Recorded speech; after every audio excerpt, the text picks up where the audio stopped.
Life start करनी थी। उन्हें पैसों की जरूरत थी, जिससे लोग गलत रास्ता चूज करते हैं, जिससे सब लोगों की लाइफ एक बहुत ही बड़ा टर्न लेती है। हेलो फ्रेंड्स, आज मैं आपको Before the Devil Knows You Are Dead ये 2007 की एक क्राइम थ्रिलर मूवी एक्सप्लेन करने वाला हूँ। अगर आपको वीडियो अच्छा लगता है तो प्लीज इसे लाइक और कमेंट जरूर कर दीजिएगा। बिना किसी देरी के एक्सप्लेनेशन स्टार्ट करते हैं। मूवी स्टार्ट होती है और हम हमारे मेन कैरेक्टर जीना और एंडी को इंटीमेट होता देख सकते हैं। ये वैकेशन के लिए न्यूयॉर्क से दूर ब्राजील में आए हुए हैं। अपनी सब वरीज को छोड़कर इन्हें यहाँ पर रहना बहुत ही अच्छा लगता है। जीना कहती कि अगर तुम्हारे पास बहुत सारे पैसे होते तो हम लोग यहाँ पर रह सकते थे। एंडी ने कहा कि इस बात पर मैं जरा सोचूंगा। जीना बहुत खुश थी और वो रोने लग जाती है। सब वरीज छोड़कर जिस तरीके से एंडी उसे प्यार कर रहा है, ऐसा उसे न्यूयॉर्क में नहीं करता। जीना को भी न्यूयॉर्क में बहुत ही घटिया लगता है। इसके बाद हम एक ओल्ड लेडी को ज्वेलरी शॉप में देखते हैं। शॉप ओपन करने के बाद एक आदमी उसे लूटने के लिए आ गया। उसे गन दिखाता है और सबको ज्वेलरी देने के लिए कहता है। वो बेचारी ओल्ड लेडी बहुत ही डर गई थी। इस रॉबर के पास उनके सेफ के कॉम्बिनेशन भी थे। ज्वेलरी कांच के बॉक्स में पड़ी हुई थी। इसकी चाबी ओल्ड लेडी उसे दे देती है, पर फिर भी कांच टूट नहीं रही थी। रॉबर ने इसे तोड़ने की बहुत कोशिश की, पर जब वो डिस्ट्रैक्टेड था तो जहां से उस ओल्ड लेडी ने चाबी निकाली थी वहां पर गन भी थी। वो लेकर उसे शूट कर देती है। रॉबर ने भी उस ओल्ड लेडी को शूट कर दिया। उसकी गन नीचे गिर गई और वहां से वो भागने की कोशिश कर रहा था, तो ओल्ड लेडी फिर से उसे शूट कर मार डालती है। घायल होकर वो शॉप से बाहर निकला तो उसका पार्टनर बहुत ही ज्यादा डर जाता है और वहां से वो भाग गया। जो आदमी भागा है वो हमारा और एक मेन कैरेक्टर है। इसका नाम है हैंक। अब हमें हैंक की बैक स्टोरी पता चलती है। 3 दिन पहले अपनी बेटी का गेम देखने के लिए गया हुआ था। यहाँ पर हैंक का ब्रदर एंडी भी आया हुआ है। हैंक अपनी बेटी से बहुत प्यार करता है, पर उसकी वाइफ से उसका डिवोर्स हो चुका है। आजकल उसे चाइल्ड सपोर्ट देने के लिए भी पैसों की बहुत जरूरत है। ये बात एंडी को पता है। वो अपनी बेटी को घर पर छोड़ने के लिए आए तो उसकी वाइफ भी उसे बहुत गालियां देती है। लास्ट कुछ मंथ्स के पैसे उसने उसे दिए नहीं है। हैंक अपनी बेटी को एक अच्छा एजुकेशन देना चाहता था, तो इसके लिए वो बहुत ट्राई कर रहा था। रात में उसके ब्रदर एंडी ने उसे बार में बुलाया। एंडी कहता है कि मेरे पास एक आइडिया है, ये बहुत ही इजी मनी होगा, हम एक प्लेस लूट सकते हैं। हैंक ने कहा कि ये तो बहुत ही सीरियस क्राइम है, ये सब मैं नहीं कर सकता। एंडी ने कहा कि इतना भी कुछ भी सीरियस नहीं है, यहाँ पर किसी का भी कोई भी नुकसान नहीं होगा, कोई हर्ट नहीं होगा। मुझे पता है कि तुम्हें पैसों की जरूरत है, तो ये काम तुम्हें कर लेना चाहिए। हैंक ये सब करने के लिए रेडी नहीं था, पर फिर भी वो डिटेल मांगता है। पर एंडी ने कहा जब तक तुम मान नहीं जाते तब तक तुम्हें कोई भी डिटेल्स नहीं मिलेगी। अगले दिन हैंक काम से जल्दी घर जाता है क्योंकि उसका जीना के साथ अफेयर चल रहा है। इंटीमेट होने के बाद हैंक जीना से कहता है हम दोनों को दूर चले जाना चाहिए।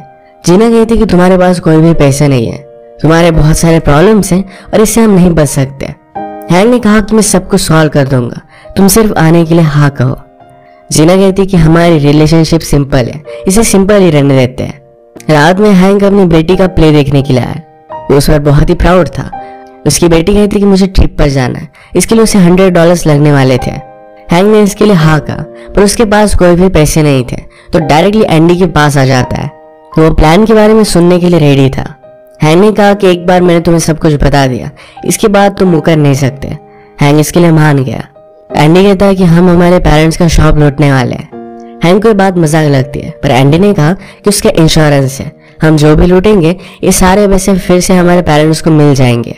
यहाँ पर कोई भी हर्ट नहीं होने वाला। एक डे उसका फिक्स था जहाँ पर उनकी शॉप पर 70 इयर्स की एक लेडी काम करती थी। उसे कुछ भी दिखता भी नहीं था, तो उससे सब कुछ सामान चुराना बहुत ही ईजी होता।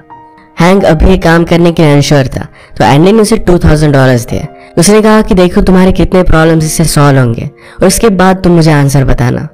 इस रॉबरी से दोनों को बहुत फायदा होगा, वो एक नई लाइफ स्टार्ट कर सकेंगे। रात में हैंक एक बारटेंडर से मिलने के लिए आया, जिसके बारे में उसे पता है कि कभी कभी इलीगल काम भी करता है। ये काम करने के लिए हैंक ने उसे मना लिया और कुछ पैसे भी दे दिए। $2000 के अपने वाइफ के पैसे भी वो दे देता है। इसके बाद रॉबरी का दिन आया। हैंक उस बारटेंडर को, जिसका नाम है बॉबी, उसे लेने के लिए उसके घर पर आता है। घर पर बॉबी की एक वाइफ और छोटा सा बेटा था। ब्रेकफास्ट करने के बाद वो निकल जाते हैं। एक जगह पर हैंक ने गाड़ी रोकी और अपने फेस के लिए नकली हेयर सो ले लेता है। इस पर बॉबी बहुत हंसा। उसने कहा कि तुमने पहले कभी भी नहीं किया, आज सब कुछ मैं ही करूंगा, तुम सिर्फ गाड़ी में बैठना, जब मैं बाहर निकलूं तो गाड़ी रेडी रखना। बॉबी ने अपने साथ एक डिस्क लाई थी, जिसे सुनने के बाद वो रॉबरी के लिए रेडी था। जैसे कि हमें पता है कि बॉबी को उस ओल्ड लेडी ने मार दिया था। हैंक इसके बाद बहुत ही ज्यादा डर गया था। सारा मेकअप उसने निकाला और फिर वो एंडी को कॉल करता है। अब इसके बाद फिर से फ्लैशबैक में एंडी के बारे में पता चलेगा। एंडी आजकल पैसों को लेकर ज्यादा तकलीफ में था, तो ऑफिस में भी वो ड्रग्स करता है। उनके बॉस ने एक मीटिंग बुलाई जिसमें उसे पता चला कि IRS के लोग उनका ऑडिट करने वाले हैं। एंडी ने एक बड़ा फ्रॉड किया था जिसके बारे में अब उन्हें पता चल जाएगा। उसका टेंशन दूर करने के लिए ड्रग डीलर के पास आया और वहां पर जाकर वो हाई हो जाता है। उसे वो कहता है कि जो मैं काम करता हूँ यहाँ पर सब कुछ चीजें एक सिस्टम के थ्रू चलती है, उसी तरीके का सिस्टम मेरे लाइफ में कुछ भी नहीं है। उसकी पूरी लाइफ बर्बाद हो चुकी है। ड्रग डीलर ने कहा कि इस सब के बारे में अपनी वाइफ से बात करो। एंडी कभी भी अपनी प्रॉब्लम जीना को नहीं बताता। घर आने के बाद फिर से एंडी और जीना के रोमांस में प्रॉब्लम स्टार्ट हो जाते हैं।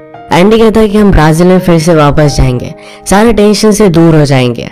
अगर उसे सीखना पड़ा तो वहां की लैंग्वेज भी वो सीख लेगा। इसके लिए एफर्ट्स लेने के लिए रेडी था। जीना को ये बात बहुत अच्छी लगती है। अगले दिन वो एक शॉप में आया जहां पर इलीगल ज्वेलरी बाय की जाती है। उस शॉप ओनर से वो बात करता है और कहता है कि क्या अब भी तुम काम करते हो। ओल्ड मैन को लग रहा था कि एंडी शायद पुलिस है, तो अपना कार्ड उसे देकर चला जाता है। कहता है कि मेरे बारे में तुम रिसर्च कर सकते हो। इसके बाद ही एंडी ने हैंक को काम करने के लिए रेडी किया था। जब सब कुछ गड़बड़ हो गई तो उनके फादर को हॉस्पिटल से उन्हें कॉल आता है। हॉस्पिटल में आने के बाद उन्हें पता चला कि उनकी मदर की डेथ हो चुकी है। शॉप में कोई दूसरी ओल्ड लेडी नहीं तो उनकी मदर ही थी। मदर अब पूरी तरीके से अनकॉन्शियस है और बाद में वो कोमा में चली जाती है। शॉप में तो वहां काम करने वाली अलग ओल्ड लेडी होनी चाहिए थी, और अब ये सब हुआ कैसे, यह हमें पिछली रात की स्टोरी से पता चलता है। इनके फादर का नाम था चार्ल्स और मदर का नाम था नेनेट। रॉबरी के दिन फादर की आई एग्जाम थी तो वहां पर वो जाने वाले थे। रात में नेनेट को कॉल आया। जो ओल्ड लेडी वहां पर काम करती थी उसे किसी और काम के लिए बाहर जाना था। ये डिसाइड करते कि चार्ल्स अपनी आई एग्जाम लेने के लिए जाएगा और नेनेट अपना शॉप संभालेगी। चार्ल्स चेकअप करवा कर नेनेट को लेने के लिए आया तो वहां पर डायरेक्टली पुलिस थे। नेनेट को इस तरीके से देखकर उसे बहुत बुरा लगता है। डॉक्टर ने उनसे कहा कि आपकी वाइफ ब्रेन डेड है, हम कितना भी कुछ भी करें पर फिर भी वो इसी तरीके से रहेगी। ये सब चीजें हैंक हैंडल नहीं कर पाता और वहां से वो चला गया था। अगले दिन पेपर में बॉबी की फोटो छपी थी। ये देखकर चार्ल्स डिस्टर्ब हो जाते हैं। उन्होंने कहा कि ऐसा कोई भी कर कैसे सकता है। वो पुलिस के पास जाकर इसके बारे में और भी इंफॉर्मेशन निकलवाने की कोशिश करते हैं पर उन्हें कोई भी हेल्प मिल नहीं पाती। उन्होंने खुद इसके बारे में बहुत रिसर्च की पर फिर भी कहीं पर भी नहीं पहुंचते। कुछ दिन गुजर चुके थे। एंडी ने कहा कि आपको मदर को लेकर डिसीजन लेना पड़ेगा।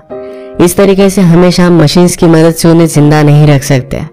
इसके बाद मदर का फ्यूनरल हुआ। हैंक को बहुत ही ज्यादा गिल्टी लग रहा था तो जल्दी से यहाँ से चला जाता है। फ्यूनरल के बाद चार्ल्स ने फिर से पुलिस ऑफिसर को कॉल करने की कोशिश की पर उसका कॉल कोई भी उठा नहीं रहा था। वो पुलिस से भी अब तंग आ चुका है। इसके बाद फ्लैशबैक में हैंक ने रॉबरी के बाद क्या किया था इसके बारे में पता चलेगा। वो गाड़ी के ऊपर के अपने सारे फिंगरप्रिंट्स मिटा देता है। उसने कार रेंट पर ली थी तो उसे वो रिटर्न कर देता है। उसे अपनी बेटी का कॉल आता है जिसने उसे $100 मांगे थे। उसने अब तक उसे वो दिए नहीं है। हैंक के पास कोई भी पैसे नहीं तो उसकी डॉटर भी उसे बहुत भला बुरा कहती है। रात में हैंक और एंडी मिले। एंडी बहुत ही ज्यादा गुस्सा था। वो पूछता है कि क्या पुलिस हमारे बारे में पता कर सकते हैं। हैंक ने कहा कि ऐसा नहीं होगा, उसने कार रेंट पर ली थी तो कोई भी प्रॉब्लम नहीं आएगा। घर पर आने के बाद हैंक को कार रेंटल से कॉल आता है। उन्होंने कहा कि तुम्हारी सीडी गाड़ी में ही रह गई है। ये सीडी बॉबी ने ही रखी थी। इस बात की वजह से वो डर गया। अगले दिन वो ऑफिस में पहुंचा पर वहां पर ऑफिस का ओनर नहीं था। रिसेप्शनिस्ट उसे ज्यादा भाव नहीं देता। उसके पास अभी वो सीडी नहीं थी। रात में जब वो बार में था तो बॉबी की वाइफ अपने ब्रदर को लेकर उसके पास पहुंच जाती है। ब्रदर का नाम है डेक्स। डेक्स ने कहा कि बॉबी तुम्हारे साथ कार लेने के लिए गया था, तुम्हें कुछ काम था, उसके बाद डायरेक्टली उसकी डेथ हो गई। अब मैं तुम्हें दो ऑप्शन देता हूँ, एक तो हम पुलिस के पास चल सकते हैं वरना तुम मुझे कुछ पैसे दे सकते हो। उससे चुप रहने के लिए $10,000 मांग रहा था। अगर उसने पे नहीं किया तो डेक्स उसे मार डालेगा। वो एक बहुत बड़े ट्रबल में था। हैंक अपनी एक्स वाइफ के पास आकर उससे पैसे मांगता है पर एक्स वाइफ उस पर और भी ज्यादा गुस्सा हो गई। कहती कि तुम्हें मुझे पैसे देने चाहिए और अब तुम मुझसे पैसे मांग रहे हो। हैंक गोलियां लेकर खुदकुशी करने की कोशिश करता है पर ये चीज वो कर नहीं पाता। फ्यूनरल से बाहर आने के बाद हैंक ने जीना को कॉल लगाया। उसे मिलना चाहता था पर जीना उसे मना कर दिया। उसने कहा कि एंडी को मेरी जरूरत है। अगले दिन वो कार रेंटल शॉप में आता है और उसका आईडी मांगता है। हैंक ने किसी और नाम से गाड़ी ली थी तो अपना आईडी और नहीं दे सकता। ये एक ट्रबल हो सकता था पर उसने अपना क्रेडिट कार्ड उसे दे दिया। उसे सीडी फिर से वापस मिल गई। अब फिर से एंडी की स्टोरी आगे बढ़ती है। जब उसकी मदर ही हर्ट हो गई तो उसे बहुत ही पछतावा हुआ था। उसके ऑफिस वालों को पता चल गया कि उसने फ्रॉड किया है, तो ऑफिस से उसे बार बार कॉल आ रहे थे। वो बहुत ही ज्यादा टेंशन में आ गया और अपने ड्रग डीलर के पास गया। पर